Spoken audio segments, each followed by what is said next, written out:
Sequence and series में AP progression आपको सबसे पहले पढ़ने होते हैं। प्रोग्रेशन में arithmetic progression as well as geometric progression और हार्मोनिक प्रोग्रेशन को हम लोग इसमें स्टडी करेंगे, ठीक है, सीक्वेंस एंड सीरीज में। तो सबसे पहले प्रोग्रेशन क्या होता है, we have to understand first of all what is known as progression.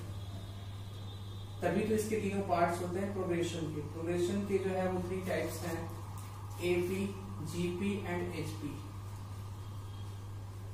AP, GP and HP, ठीक है। तो प्रोग्रेशन किसी भी सीक्वेंस को हम प्रोग्रेशन कब करते हैं, कोई भी सीक्वेंस प्रोग्रेशन में कब होगा, जब कोई वो डेफिनेट पैटर्न को फॉलो करेगा तब वो क्या होगा, सीक्वेंस प्रोग्रेशन में होगा। For example we can say that कि this sequence is a progression or not, ठीक है। We have to understand here कि this sequence is a progression or not. तो अभी देखो, जैसे फॉर एग्जांपल 2 4 5 6 7 9 एंड 10। अब ये देखो, ये सीक्वेंस क्या कोई प्रोग्रेशन होगा, डेफिनेट रूल्स को या डेफिनेट सेट को फॉलो कर रहा है, डेफिनेट क्राइटेरिया यहाँ पे फॉलो हो रहा है। डेफिनेट क्राइटेरिया मींस या तो डिफरेंस कंसेक्यूटिव टर्म का सेम हो या डिवाइड करने पे कंसेक्यूटिव टर्म को अगर डिवाइड करते हैं तो उस केस में भी सेम आता है। तो कोई ना कोई जो है सीक्वेंस फॉलो करना चाहिए, तभी वो प्रोग्रेशन कहा जाएगा। तो ये सीक्वेंस हमने रैंडमली चूज कर लिया बच्चों, 2 4 5 6 7 9 एंड 10 रैंडमली हमने चूज कर लिया। तो इसमें देखा, इस सीक्वेंस में क्या लिखा हमने कि 2 से डायरेक्ट 4 लिखा, तो यहाँ पे 2 का डिफरेंस हो गया, यहाँ पे जो है 1 का डिफरेंस हो गया, फिर 1 का, फिर 1 का, फिर 2 का डिफरेंस हो गया, ठीक है। तो कोई एक डेफिनेट सेट को फॉलो नहीं कर रहा है, डेफिनेट रूल को फॉलो नहीं कर रहा है। अगर आप डिवीजन भी करके देखोगे 4/2 2 होगा, 5/4 that is something 1 point something and 6/5 1 point something. Is it clear to all of you? तो ये आपका सीक्वेंस जो है वो प्रोग्रेशन नहीं होगा, because it does not follow the definite set of rules या definite criteria between these numbers, ठीक है। ये जो भी नंबर्स हैं इसमें डेफिनेट क्राइटेरिया या डेफिनेट सीक्वेंस को फॉलो नहीं कर रहा है, ठीक है। हम लोग नेक्स्ट पार्ट देखेंगे इसमें कि कौन सा ऐसा सीक्वेंस जो है, ऐसे बहुत सारे सीक्वेंस होंगे लेकिन ये प्रोग्रेशन कब कहा जाएगा, ठीक है। For example if you take the case of 2 4 6 8 10 12 and 14 and so on। तो here you can see that कि ये सीक्वेंस जो है उसमें फर्स्ट आपका जो टर्म है वो 2 है, 4 है, 6 है, 8 है, 10 12 एंड 14। तो इन दैट केस आप देखो कि ईच कंसेक्यूटिव टर्म्स के बीच में अगर आप डिफरेंस देखते हो तो 4 - 2 इज इक्वल टू व्हाट, जब ये आप माइनस करते हो तो 2 आता है, ठीक है।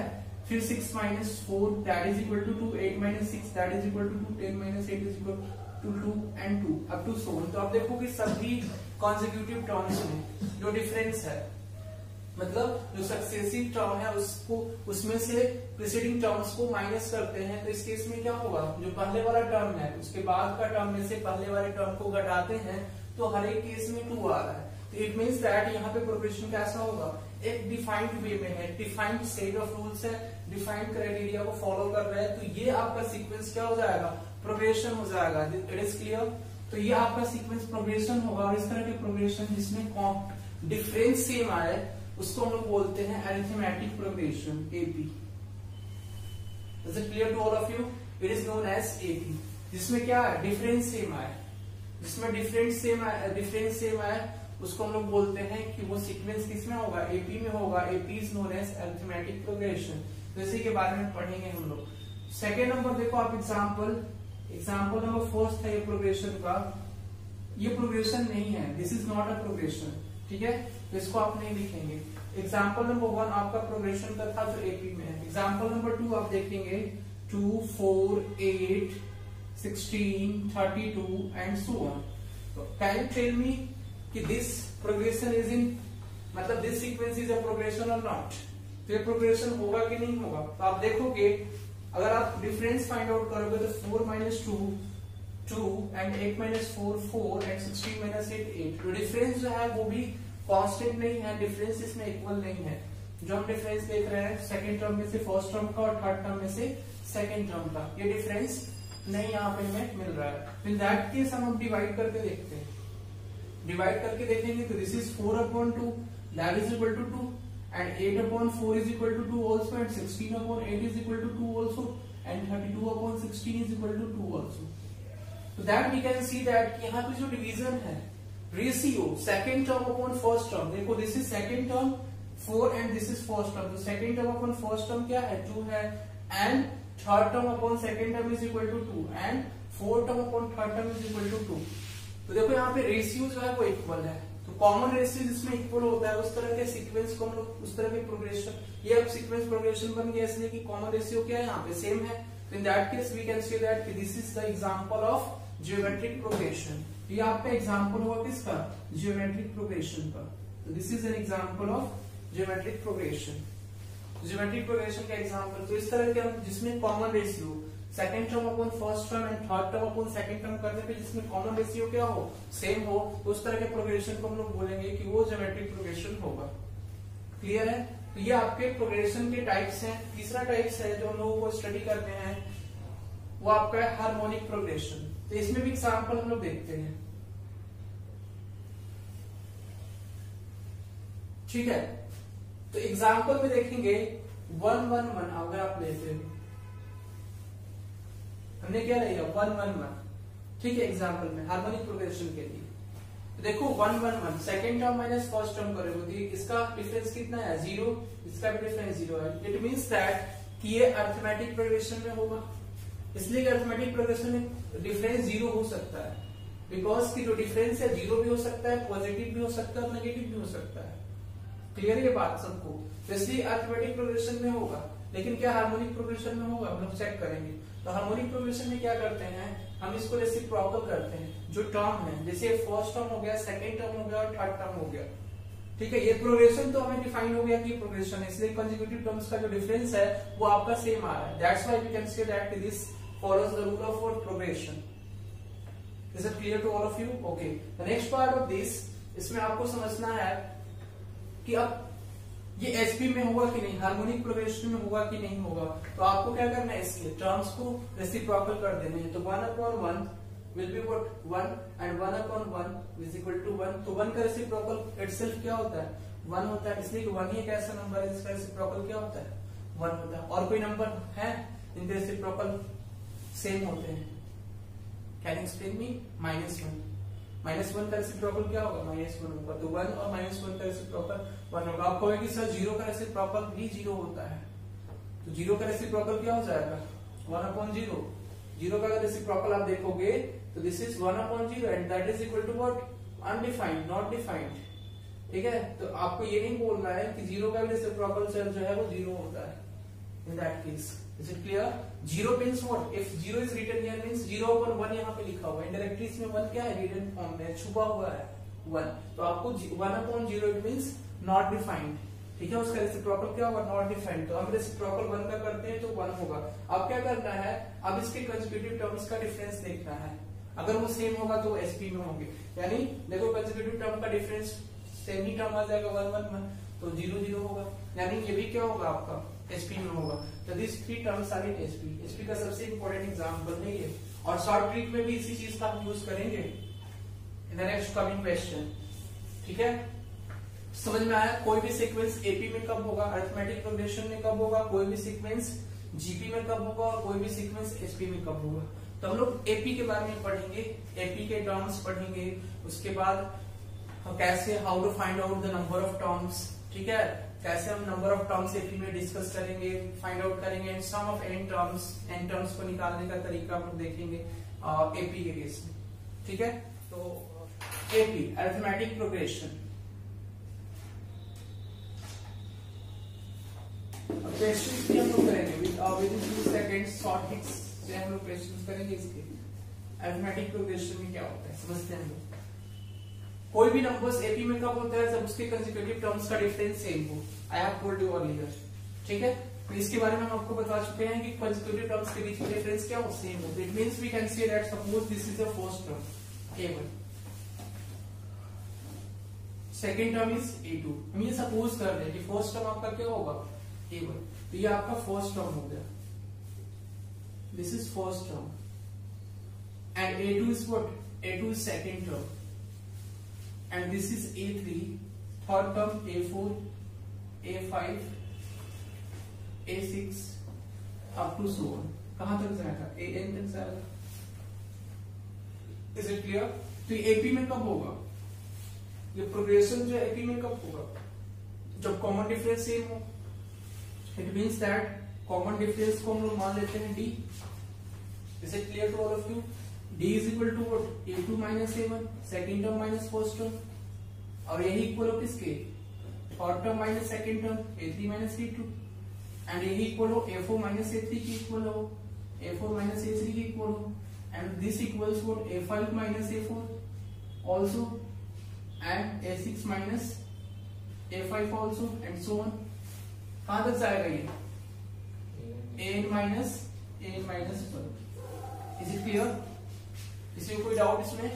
तो दिस इज कॉल्ड, तो ये एपी में आपको होना चाहिए। तो ये सीक्वेंस जो है एपी में होना चाहिए, और एपी में होने के लिए क्या होना चाहिए? कॉमन डिफरेंस सेम होना चाहिए सभी कंसेक्यूटिव टर्म्स का। मतलब second term minus first term करेंगे, third term minus second term करते हैं, या fourth term minus third term करेंगे, तो सबका मतलब सक्सेसिडिंग टर्म में से प्रीसीडिंग टर्म को क्या कर रहे हैं? माइनस करेंगे, तो सबका क्या आएगा? डिफरेंस सेम आना चाहिए। जब इसके बाद का टर्म से पहले वाले टर्म को, जस्ट पहले वाले टर्म को क्या कर रहे हैं? माइनस कर रहे हैं, तो कॉमन डिफरेंस सेम आ रहा है। क्लियर ये बात सबको? तो मान लेते हैं हम कि first term, let first term A1 is equal to A। ये हम इसलिए करा रहे हैं आपको कि इसी में सब चीजें छुपी हुई है, जो आपको क्वेश्चंस में दिया जाएगा। विद इन फ्यू सेकंड्स आप क्वेश्चन को सॉल्व कर पाओगे कैसे, वो हम लोग देखेंगे। ठीक है, तो A1 is equal to A आपको दे दिया, तो देखो A2 minus A1 is equal to D है। आपका यहाँ पे समझ लो, A2 minus A1 is equal to क्या है हमारा? D, और A1 को हमने क्या माना है? A, तो A1 की वैल्यू आप पुट कर दो, तो A2 minus A is equal to D। We can see that A2 is equal to what? A plus D। तो अगर हमने A1 को A माना है, तो A2 हमारा क्या हो जाएगा? A2 is what? Second term. Is it clear? तो A2 क्या हो जाएगा आपका? Second term. तो सेकंड टर्म आपका हो जाएगा A प्लस D। उसी तरह से same as A3 minus A2, A3 minus A2 is equal to what? D। A3 is equal to what? A2 plus D। अब A2 की वैल्यू क्या है? देखो A2 की वैल्यू है A plus T and plus T, तो this becomes what? A plus 2D। We can write down A3 is equal to what? A plus 2D। ऐसा हम लोग लिख सकते हैं, A3 की वैल्यू A प्लस 2D। यहाँ पे भी आप लिख लो A3 is equal to A plus 2D। तो हम क्या लिख रहे हैं यहाँ पे? देखो A1 की वैल्यू A आ रही है, A2 की वैल्यू क्या आ रही है? A प्लस D, इसके साथ B आ रहा है। अगर A3 ले रहे हैं तो A भी आ रहा है, मतलब A तो सब में आ रहा है, और प्लस 3 अगर है, थर्ड टर्म है, तो इसके साथ 2 से मल्टीप्लाई हो रहा है कॉमन डिफरेंस में। यानी अगर 4 टर्म होगा तो A तो आएगा ही सब में, लेकिन एक कम, 4 से एक कम क्या होगा? 3 से मल्टीप्लाई होगा D में, कॉमन डिफरेंस में। क्लियर ये बात सबको? A5 is equal to A plus, अब देखो 5 से एक कम, 5 से कम क्या होगा? 4, और 4 से मल्टीप्लाई करेंगे, and so on. We can see that AN अगर हमें फाइंड आउट करना है, AN nth टर्म, तो देखो A प्लस A सब में आएगा। अब देखो ये 5 था, तो एक कम करके मल्टीप्लाई किया था कॉमन डिफरेंस में, तो यहाँ पे n है, तो एक कम करेंगे n में, तो A plus n minus 1 into D। ये आपका होता है nth term of an AP। This is known as A is equal to what? nth term of an AP। इस तरह से आप AP के nth टर्म को फाइंड आउट कर सकते हैं। तो n is equal to what? A plus n minus 1 into D। तो this is called nth term of an AP। Clear है पॉइंट सबको? तो इस तरह से आप कर सकते हो इसको सॉल्व। तो ये आपका nth टर्म का फॉर्मूला भी बन गया, A plus n minus 1 into D, और आप समझ भी गए कैसे जो क्वेश्चंस को हम अटेम्प्ट करेंगे। अगर फॉर एग्जांपल आपसे पूछा जाए कि ABC 3 टर्म्स AP में है, और ये काफी इंपॉर्टेंट होता है, ABC 3 टर्म्स AP में होंगे, तो इन तीनों टर्म्स के बीच में क्या रिलेशन होगा? Can you explain me? क्या रिलेशन होगा? B minus A equals to C minus B। Yes, इसके कंसेक्यूटिव टर्म्स का डिफरेंस क्या होगा? सेम होगा। तो B minus A is equal to C minus B। We can say, अब B को ट्रांसफर कर दो लेफ्ट हैंड साइड में, तो दिस बिकम्स 2B, और A को ट्रांसफर कर दोगे राइट हैंड साइड में, तो A प्लस C, तो 2B is equal to A plus C। तो देखो जब भी 3 टर्म्स AP में होंगे, थ्री टर्म्स, कोई भी थ्री टर्म्स एपी में है, तो उस केस में मिडिल वाला टर्म का जो ट्वाइस होगा वो फर्स्ट एंड लास्ट टर्म के सम के इक्वल होगा। मतलब फर्स्ट और लास्ट टर्म के को हम लोग ऐड करेंगे, जोड़ेंगे, तो मिडिल टर्म का क्या होगा, ट्वाइस होगा। तो 2b is equal to what, a plus c we have to say in the case of AP. If any terms are in AP, then 2b is equal to a plus c. Then write down this and we'll proceed to the next part. Questions के ऊपर करेंगे और समझेंगे, questions के through terms के questions भी करेंगे, ठीक है। उसके बाद सम भी बताएंगे आपको। Write down this part of AP. लिख लिया?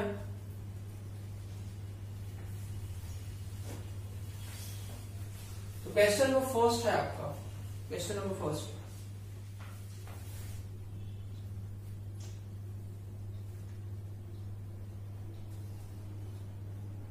तो सॉल्व कैसे किया आपने? थोड़ी सा क्राइटेरिया के सॉल्व इस क्वेश्चन। नॉर्मली भी हो जाता है लेकिन वैल्यू जल्दी। अच्छा, नॉर्मली भी हो जाता फॉर्मूले से जो अभी पढ़ा था उससे। यस, लेकिन वैल्यू जल्दी हो गई। आपने क्या किया ये समझ पाया? ओके, तो देखो 1/a 1/b जो है वो पीएड टर्म है, क्यूएड टर्म है, आर टर्म है एपी का। तो आपको फाइंड आउट करना है वैल्यूज इसकी।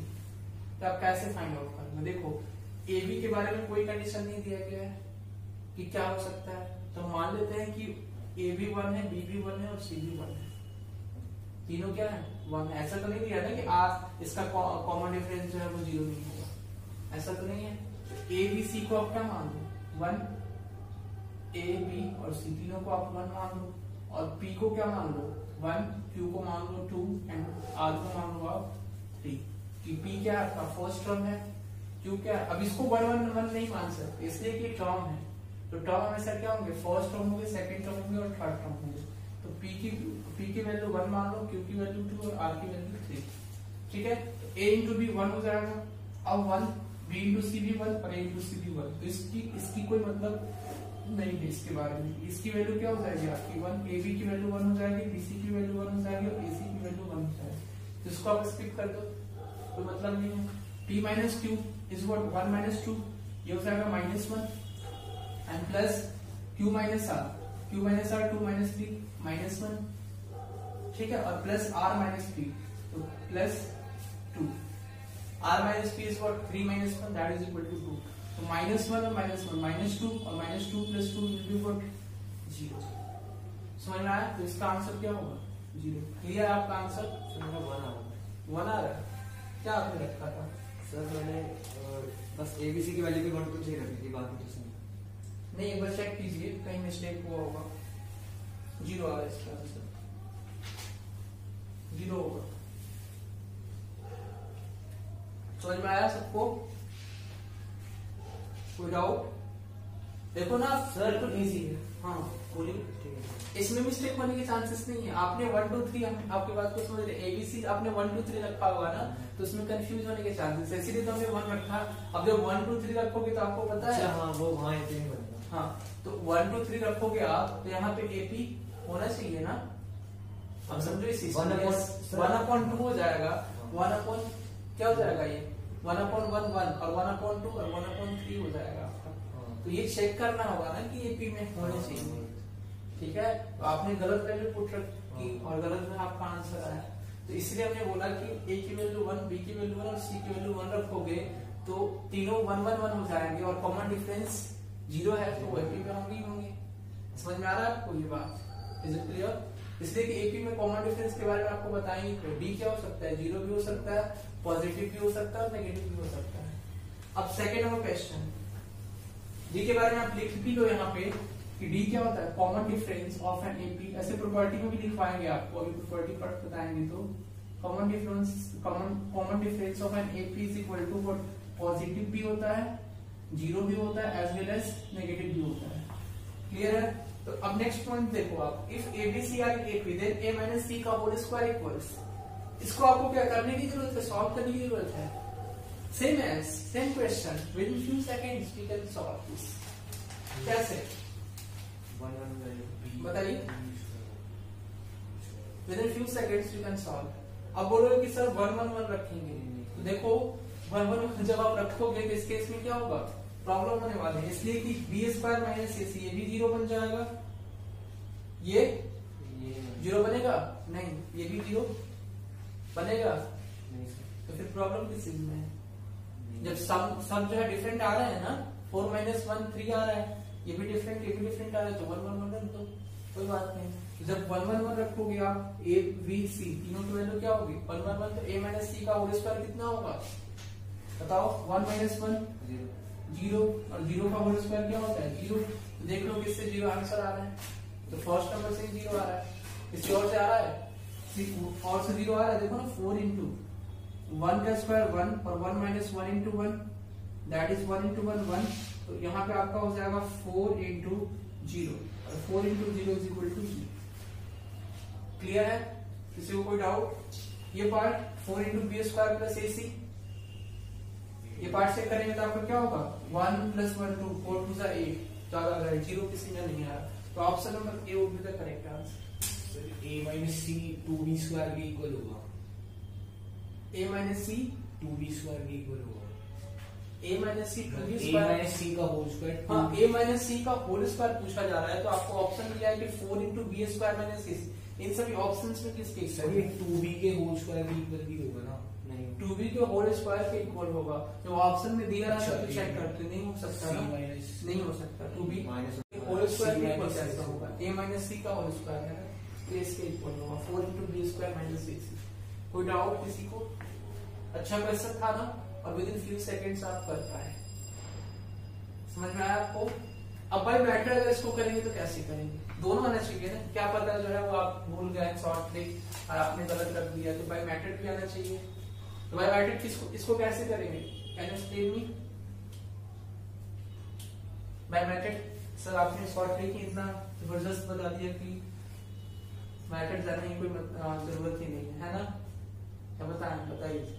ठीक है, देखो फर्स्ट नंबर का तो आपको पता ही है कि पीरियड टर्म आप a p is equal to क्या लिखोगे? फर्स्ट टर्म आप सबसे पहले मानोगे ए, फिर उसके बाद कॉमन डिफरेंस पी, तो A plus what P minus 1 into D. ये बोर्ड वाले बच्चों के लिए हो सकता है, जो बोर्ड वाले बच्चे देख रहे हैं उनके लिए फ्रूटफुल होता है, ऐसे कि बोर्ड में आप शॉर्ट ट्रिक नहीं अप्लाई करेंगे। बोर्ड में आपको क्या करना होता है, तो प्रॉपर्टी जो है वो क्वेश्चन सॉल्व करने होते हैं। तो A plus P minus 1 into D, फिर कॉमन डिफरेंस हमने डी माना और फर्स्ट टर्म जो है आपका ए मान दिया, तो a p is equal to a plus P minus 1 into D, और ये आपको कितना दिया हुआ है? 1/a। क्लियर है पॉइंट? अब उसी तरह से ए क्यू क्या हो जाएगा आपका?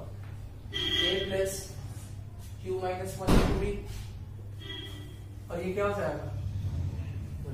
1/3। ठीक है, कोई डाउट इसमें किसी को? अब देखो 1 ए आर क्या दिया हुआ है? A plus R minus 1 into D is equal to A कितना हो जाएगा? 1/c। अब इसके बाद क्या करना होगा? इसके बाद देखो आपको क्या करना होगा, p माइनस क्यू को आपको देखना है, p माइनस क्यू, तो p माइनस क्यू आना चाहिए। मतलब आप क्या करेंगे, ये इसको मान लो आप फर्स्ट इक्वेशन, इसको मानोगे सेकंड इक्वेशन, इसको मानोगे थर्ड इक्वेशन। ठीक है, तो p माइनस क्यू आने के लिए क्या होना चाहिए? 1 माइनस 2 करेंगे, तो फर्स्ट माइनस सेकंड करोगे तो आपका यहाँ से p और q क्या आएगा? रिलेशन आएगा। ठीक है, उसी तरह से q माइनस आर होना चाहिए, तो सेकंड माइनस, अच्छा हाँ ठीक है, q माइनस आर होना चाहिए, तो सेकंड माइनस थर्ड, फिर करोगे आप सेकंड माइनस थर्ड करोगे, यहाँ से q माइनस आर की वैल्यू आएगी कुछ d में, तो हमें ए तो कैंसिल हो जाएगा सब में, समझ में आ रहा है? एक ही वेरिएबल आएगा d। उसके बाद r माइनस पी करोगे, तो r माइनस पी मतलब third minus first equation, third minus first equation करोगे तो r माइनस पी की वैल्यू यहाँ पे रख देना, q माइनस आर की वैल्यू यहाँ पे रखना, और p माइनस क्यू की वैल्यू, कट के सब जीरो आ जाएंगे सॉल्व। ठीक है, I am not going to solve each and every बिल्कुल क्लियर वे में, एकदम स्टेप बाय स्टेप, तो आप ये कर सकते हो। मैं आपको मेथड बता दी कैसे करना है। ठीक है, कोई डाउट इसमें? ओके, इसको कैसे करेंगे? If a b c are inactive, then a minus c का होल स्क्वायर इक्वल्स, ये कैसे करेंगे? इसमें कौन सा फॉर्मूला लगाएंगे?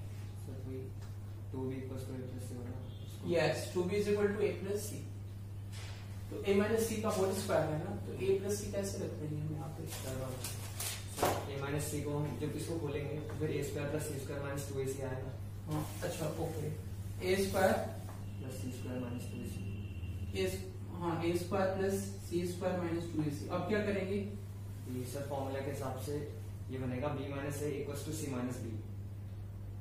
फॉर्मूला के हिसाब से क्या बनेगा? सर एबीसी एपी में है ना। हाँ sir b minus a equal to C minus B बनेगा। b minus a is equal to C minus B. तो उससे क्या करेंगे? सर उसके बाद हम सी और ए को एक तक b minus a is equal to C minus B करेंगे। उसके बाद आप क्या करेंगे? सर सी को देन इधर ले जाएंगे और बी को उधर ले जाएंगे। अच्छा सी को इधर ले जाएंगे तो 2b is equal to a plus C ही तो आएगा यहाँ से। यस सर बताओ। सर उसके बाद होल स्क्वायर रहेगा सर दोनों तरफ। अच्छा दोनों तरफ आप 4 स्क्वायर करेंगे। Yes sir. अच्छा दोनों तरफ 4 स्क्वायर करेंगे तो 2b का square is equal to a plus C का whole square. Sir then open करेंगे 4b स्क्वायर और ये हो जाएगा a square plus C square plus 2ac। Sir then इसके बाद दोनों तरफ हम माइनस 4ac कर देंगे। अच्छा माइनस 4ac क्यों? हाँ सर दोनों तरफ माइनस 4ac कर देंगे तो सर इधर माइनस 2ac बन जाएगा जो कि हम जिसकी हमें वैल्यू निकालनी है। और सर उधर भी वैल्यू आ जाएगी 4b स्क्वायर माइनस। ठीक है आपका कहना सही है लेकिन इतना क्यों हम करने जाएंगे? Why there is the result. देखो a माइनस सी का होल स्क्वायर को हम डायरेक्टली लिख देते हैं a प्लस सी का होल स्क्वायर। आपको शायद याद होगा minus 4ac। You can write down this. समझ में आया? ये लिख सकते हैं ना आपको। जैसे for example a plus b का होल स्क्वायर को आपको a माइनस b के होल स्क्वायर को आपको क्या लिखना है? a प्लस b के टर्म में लिखना है। तो a प्लस b का होल स्क्वायर माइनस 4ab आप लिखते हो ना इस तरह से। a माइनस b का whole square is equal to a plus b का होल स्क्वायर माइनस 4ab। तो इस तरह से क्या होगा? a माइनस c का whole square is equal to a plus c का होल स्क्वायर माइनस 4ac। और a प्लस c की वैल्यू क्या होगी? 2b के इक्वल होगी इसलिए कि ट्वाइस और मिडिल टर्म। यहाँ से आपका क्या हो जाएगा? 2b और 2b का होल स्क्वायर क्या हो जाएगा? 4b स्क्वायर माइनस 4ac और 4 कॉमन ले लोगे तो ये आपका हो जाएगा b स्क्वायर माइनस ac। तो 4 into b square minus ac। समझ में आया सबको? कोई डाउट? फिर यहाँ पे ऐसे करना है ना आपको, स्मार्टली करना है, उसमें टाइम टेकिंग है वो और उसमें गलत होने के चांसेस है। Okay the next question will solve here. इस पे लिख लो आप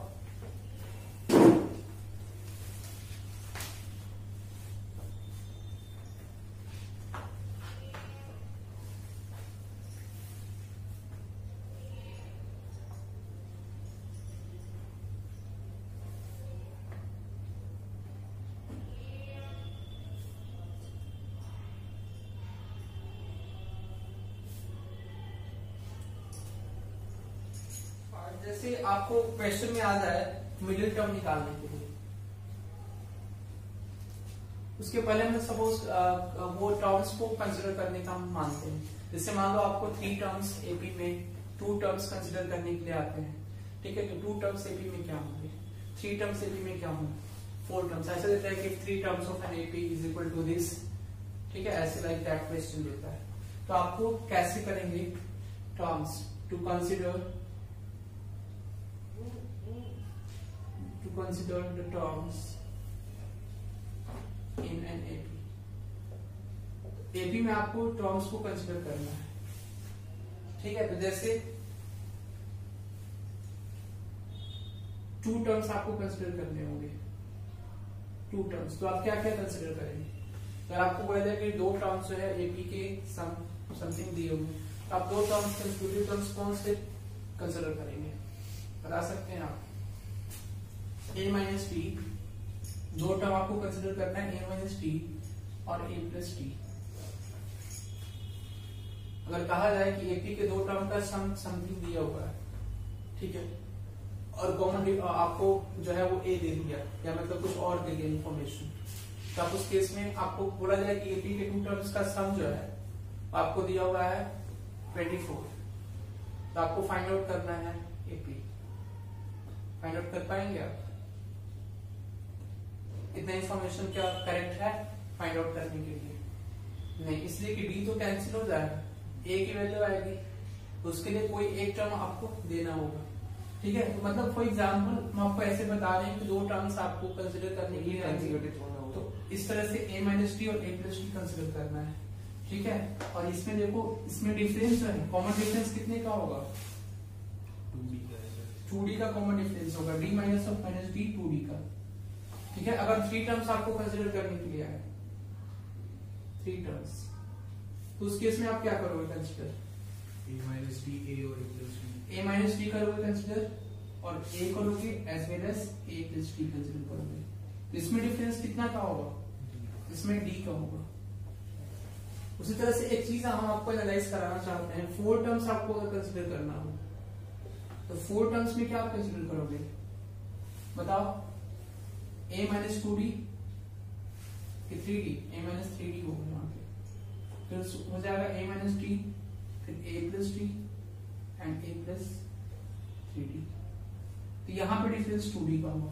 मतलब हम लोग ये देखें कि जब भी हम even number of terms consider कर रहे हैं तो वहां पे कॉमन डिफरेंस में क्या देखना है, 2d का होना चाहिए इवन नंबर ऑफ टर्म्स में। समझ रहे हैं इस चीज को आप लोग, जब भी हम लोग common difference 2 terms means even number of terms suppose कर रहे हैं तो वहां पे कॉमन डिफरेंस 2d का होना चाहिए। लेकिन जब नंबर ऑफ टर्म्स जो हम कंसीडर कर रहे हैं 3 टर्म्स हैं तो वहां पे कॉमन डिफरेंस कितने का होना चाहिए, d का, केवल d कॉमन डिफरेंस होगा। देखो जैसे 4 टर्म्स हमने कंसीडर किया तो 4 टर्म्स में क्या होगा, यहाँ पे कॉमन डिफरेंस 2d होगा, 4 टर्म्स में कॉमन डिफरेंस आपका 2d हुआ। दूसरी तरह से 5th टर्म कंसीडर करना हो, अगर आपको बोला जाए कि 5 टर्म्स जो है आपको कंसीडर करने हैं तो कौन कौन से हो जाएंगे, तो ये आपका होगा a plus t, a plus 2d और a प्लस 3 वो तो हो ही गया ना, फिर उसके बाद a माइनस t और a प्लस 2d, तो हो गया आपके 5। ठीक है, तो अब इसमें देखो इसमें कॉमन डिफरेंस कितने का है, d का। तो जब भी और नंबर ऑफ टर्म्स आपको कंसीडर करने होंगे तो वहां पे कॉमन डिफरेंस कितने का होगा, d का। और इवन जब कंसीडर करेंगे आप इवन नंबर ऑफ टर्म्स तो कितने का डिफरेंस होगा, 2d का। ठीक है, तो इस चीज को लिखो आप और काफी इंपॉर्टेंट है। और d के बारे में आपको बताएंगे कि d पॉजिटिव भी हो सकता है, नेगेटिव भी हो सकता है और 0 भी हो सकता है। ठीक है, एक आपका इसमें केस है मिडिल नंबर ऑफ टर्म्स। ठीक है, मिडिल टर्म्स निकालने के लिए जैसे क्वेश्चन में आपको आते हैं मिडिल टर्म्स के question,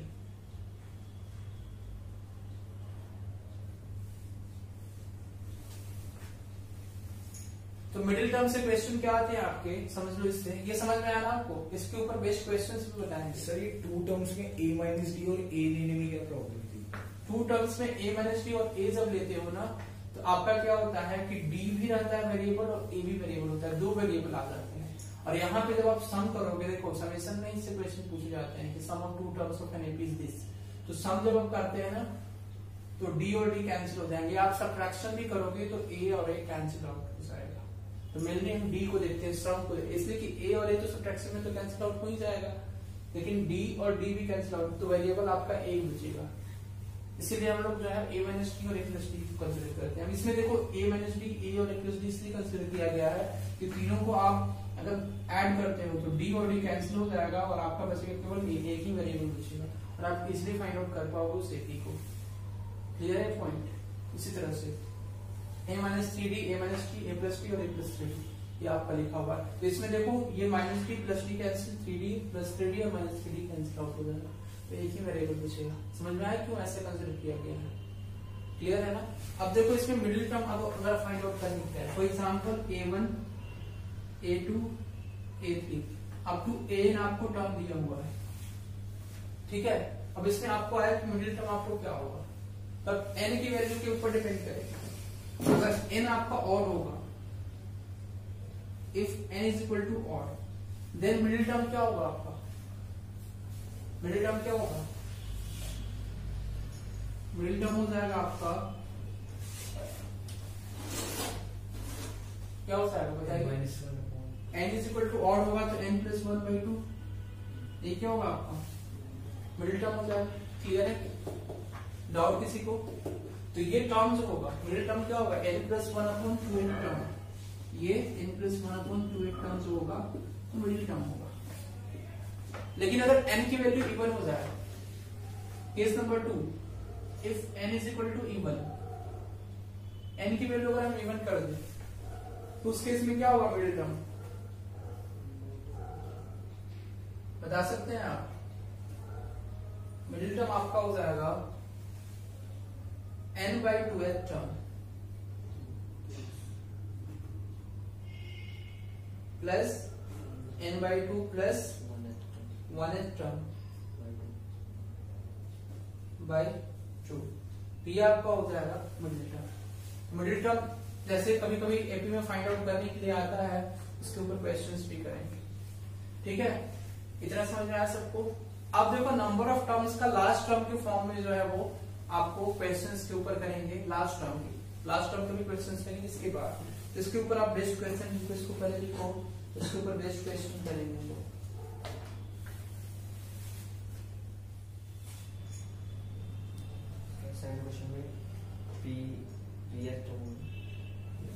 Pth term of an AP is Q and Qth term of an AP is P, then P plus Qth term of an AP equals क्या होगा? थर्ड क्वेश्चन भी दे दो।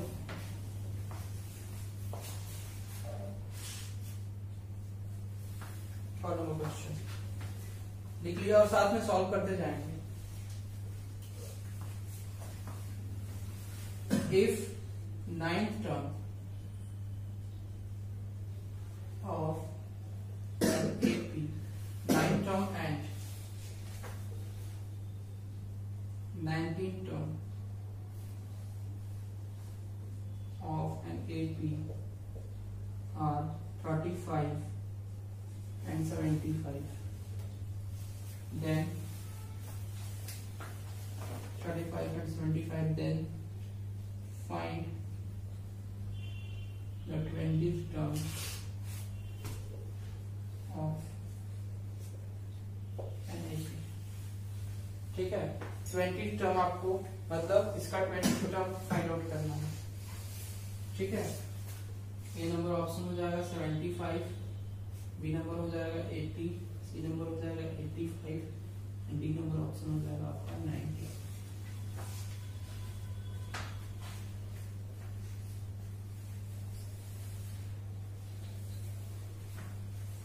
तो 3 क्वेश्चंस हैं। देखो if the sum of 3 terms of an AP is 33, तो आपको 3 terms कैसे सपोज करने हैं? a minus t, a plus T और a माइनस टी। तो तीनों में d क्या हो जाएगा? कैंसिल आउट हो जाएगा। तो आपको 3 टर्म्स सपोज करने हैं, a माइनस टी, a और a प्लस टी। क्लियर है? कोई डाउट इसमें? तो देखो आप यहाँ से जब 3 टर्म्स को ऐड करोगे तो dd कैंसिल हो जाएगा, तो 3a इज इक्वल टू 33 हो जाएगा। तो यहाँ से a की वैल्यू आपको आ जाएगी 11। कोई डाउट किसी को? a की वैल्यू 11 आ जाएगी। देखो जब a की वैल्यू 11 है, आप समझिए इस चीज को, आप यहीं से टिक कर सकते हैं ऑप्शन को। समझ में आ रहा है? यहीं से आप ऑप्शंस को टिक कर सकते हैं। कैसे? देखो ये ऑप्शन तो नहीं होगा, जब फर्स्ट टर्म आपका 11 है तो 4 कैसे पॉसिबल है? स्मॉलेस्ट नहीं होगा, 8 भी नहीं होगा। अब बचा a माइनस डी हमने पहला टर्म माना ना, तो may be a minus D हो सकता है और a माइनस डी से पहले टर्म। अच्छा सॉरी a माइनस डी, हाँ डी के पॉसिबल।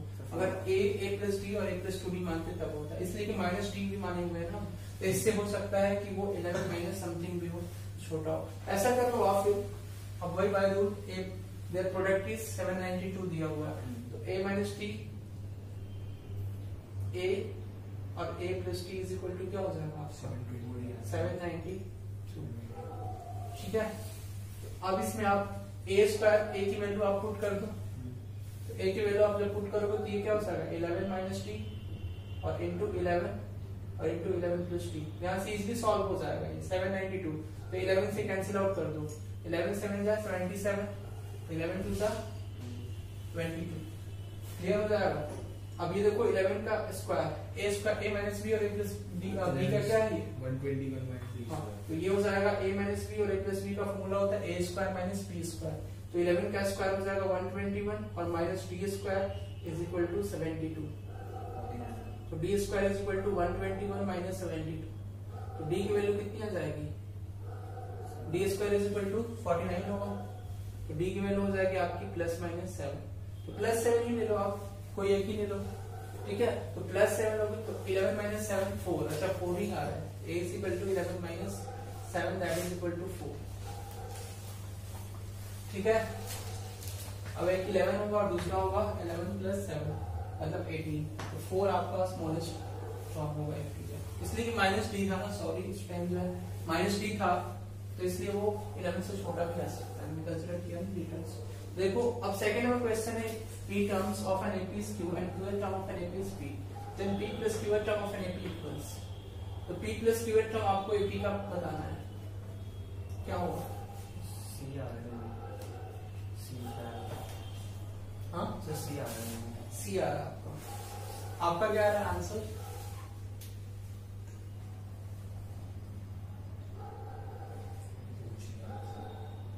आपका नहीं आ रहा है कुछ भी। ठीक है, तो देखो p को भी आप p को 1 मानोगे और q को 2 मानोगे, ठीक है। तो अगर p को 1 मानते हो, देखो आपको क्या दिक्कत हो रहा है यहाँ पे कि p को 1 मानोगे तो q क्या हो जाएगा 2, तो p को 1 मानोगे तो q हो जाएगा आपका 2, एंड q जो है वो सेकंड टर्म है, ठीक है। तो आपने लिख किया है q को आप 2, अब देखो q को आप फर्स्ट मानिएगा और p को सेकंड, तो फिर वही सेम ही चीज होगा लेकिन उलट फिर हो जाएगा।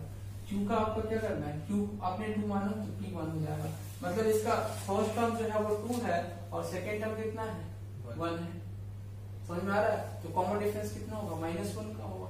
तो आपसे पूछा जा रहा है p plus qth term AP का कितना होगा, p प्लस क्यूएट टर्म मतलब A3 आपको पूछा जा रहा है। तो आप इसमें देखो कि जब फर्स्ट टर्म आपने माना क्या सेकंड और 2 और सेकंड टर्म आपने माना 1, तो कॉमन डिफरेंस कितना हो जाएगा -1, तो A प्लस 2D हो जाएगा। क्लियर है? आपके इसके बहुत सारे मैट्रिक्स सॉल्व करने के, तो A की वैल्यू कितनी है, फर्स्ट टर्म देखो 2 है, तो 2 plus 2 into -1 that is equal to 2 minus 2 is equal to 0। समझ में आया?